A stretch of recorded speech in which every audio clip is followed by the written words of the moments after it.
ఏంటి నన్ను ఎక్కడికి తీసుకెళ్తున్నారు? సర్లే తీసుకెళ్ళారు. ఫస్ట్ కొంచెం చిన్న షార్ట్ నొప్పేసేద్దాం. చల్లగాలికి ఫుల్ నిద్ర పట్టేసింది. తీసుకెళ్ళి చూస్తే మా అమ్మమ్మ తాతయ్య ఉన్నారు అక్కడ. ఏంటి మా అమ్మమ్మ తాతయ్య ఇలా చూస్తున్నారు, నన్ను గుర్తు చేస్తున్నారు అని అనుకున్నా. తర్వాత అందరూ సరే అని చెప్పి నన్ను ఎక్కడికో తీసుకెళ్ళిపోయారు. ఫస్ట్ నన్ను అందరూ ఏంటో మా మమ్మీ, మా డాడీ, మా అమ్మమ్మ అందరూ కలిసి నాకు తల అంతా వాటర్ పెట్టారు. ఏదో తేడా కొడుతుందేంటి అని అనుకున్నాను.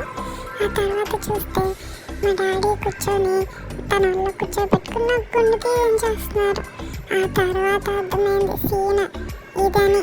ఇంతకే వీళ్ళు నాకు మొదటి మొక్కు ఇవ్వడానికి చూసారని నాకు అప్పుడే అర్థమైంది. సర్లే అని కాసేపు బాగా ఒప్పిక చూశాను. ఆ తర్వాత స్టార్ట్ అయింది నాలో భయం, వీళ్ళు ఏదో చేసేస్తున్నారని. అస్సలు కోఆపరేట్ చేస్తానని నేను చాలాసేపు ఏడ్చాను వదిలేస్తారని. కానీ వీళ్ళందరూ కలిసి ఎట్టా కొట్టాగా నా గుండె అయితే గెలిచేశారు. ఇదిగోండి ఇలా ఉన్నాను. ఎలా ఉన్నా నేను బాగుంటాను అనుకోండి, అది వేరే విషయం. చూడండి ఎంత క్యూట్గా ఉన్నాను. అందరూ ఫోటోలు దించేసుకున్నారు నా చేత. ఆ తర్వాత దేవుడి దగ్గర గుడికి వెళ్ళిపోయాం. ఇదే చిన్న తిప్పుతంట, నాకు తెలీదు, మా అమ్మ చెప్పింది. వెళ్ళాక చూస్తే అక్కడ దేవుడు చాలా బాగున్నాడు. ఫస్ట్ మేమందరం కూడా చెప్పులను ఒక చోట పెట్టేసుకుని మా తాతయ్య నన్ను ఇలా ఎత్తుకుని అలా గుళ్ళోకి తీసుకెళ్ళిపోయారు.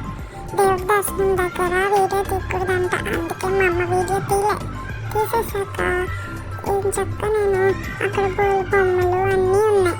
అవన్నీ నాకు పెద్ద నష్టం కదా, అందుకని మా తాతయ్య కొన్ని, మా అమ్మ కొన్ని, అన్నీ అందరూ నా కోసం చాలా బొమ్మలు కొనేశారు. ఆ తర్వాత దేవుడిని ఒక చుట్టేసాను అనమాట. మొత్తం కూడా అంతా కూడా ఒక వ్యూ వేసేయాలి కదా. సో ఇలా నన్ను ఎత్తుకొని అంతా గుడంతా చూసేసాం. మా అమ్మమ్మ చూడండి నేను ఎంత ముద్దు చేస్తుందో. నేనంటే మా అమ్మమ్మకి చాలా ఇష్టం. మరి అందరు ఫస్ట్ ఫేవరెట్ నేనే కదా. మరి అటువైపు నేనే ఫస్ట్ గ్రాండ్ సన్, ఇటు సైడ్ ఫస్ట్ గ్రాండ్ సన్ నేనే. మనం అందరికంటే స్పెషల్. ఫస్ట్ అంటే మరి ఎవరికైనా స్పెషలే కదా. ఆ తర్వాత ఇలా భోజనాలకు వెళ్ళిపోయి భోజనం చేసేసి మా ఇంటికి వచ్చేసాం.